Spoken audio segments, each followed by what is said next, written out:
दिल्ली चुनाव में प्रत्याशियों की किस्मत का फैसला हो चुका है और अब इंतजार 8 फरवरी का है, जब ईवीएम खुलने के साथ ये तय हो जाएगा कि आम आदमी पार्टी चौका लगाने में सफल रही है या फिर 27 साल बाद दिल्ली ने बीजेपी पर भरोसा जताया है। लेकिन इससे पहले तमाम एग्जिट पोल बीजेपी के पक्ष में है और इस बार बीजेपी की सरकार बनती दिख रही है। एग्जिट पोल के नतीजे आए हैं। दिल्ली निश्चित रूप से भाजपा की तरफ बढ़ रही है, भाजपा की सरकार बन रही है।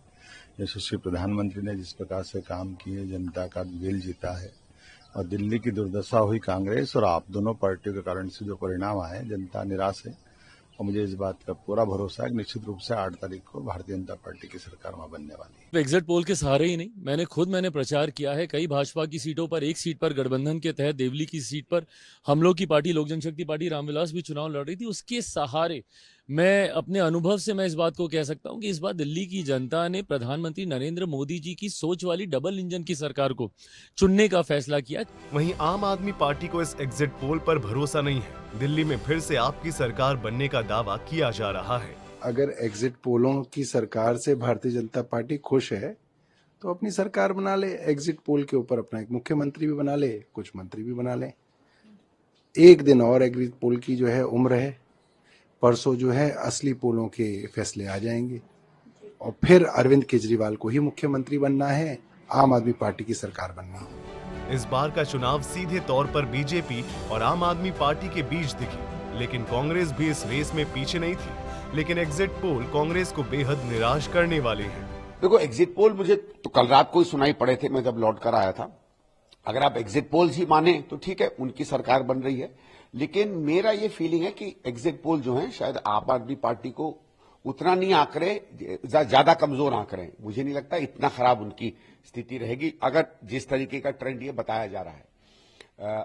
और ऑल्सो जो मुझे निराशा हुई है एग्जिट पोल से कम देख के, कि मुझे लगता है कि कांग्रेस को 17-18% वोट आराम से मिल रहा था। लोगों में जो रुझान था, क्या हम वो वोट नहीं ले पाए या उसको लेने में कमजोरी रह गई, ये हमें देखना चाहिए।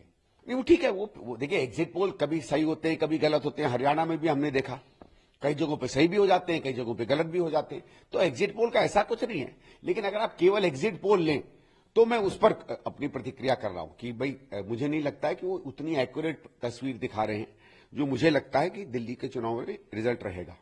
देखिए, हम इतना कहते हैं कि इस चुनाव ने दोनों के चेहरे से नकाब हटा दिया है, भारतीय जनता पार्टी या आम आदमी पार्टी। जिस तरह सत्ता का नग्न तांडव हुआ, जिस तरह से पैसे बांटे गए, ऐसे जो आरोप लगे, ये चुनाव की निष्पक्षता को प्रभावित करते हैं। जो भी दिया जा रहा है, लोगों के रिपोर्ट आई हैं, जो सर्वे हुए हैं, मैं उस पर पूरी तरह विश्वास नहीं करता। हमें पूरा भरोसा है कांग्रेस बेहतर करेगी।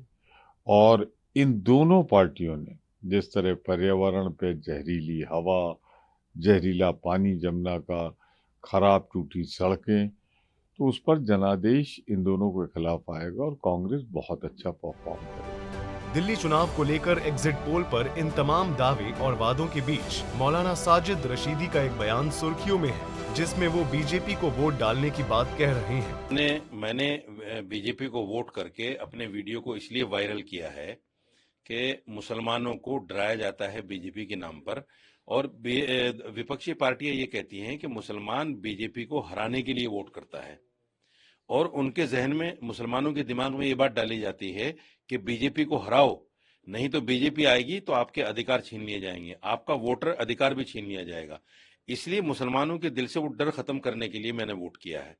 मैं दिल्ली में अगर बीजेपी सरकार बनेगी तो मैं फिर मुसलमानों से ये कहूंगा कि देखो, इन 5 सालों में मेरा कौन सा अधिकार बीजेपी ने छीना है, वो मैं दिखाने और बताने का काम करूंगा।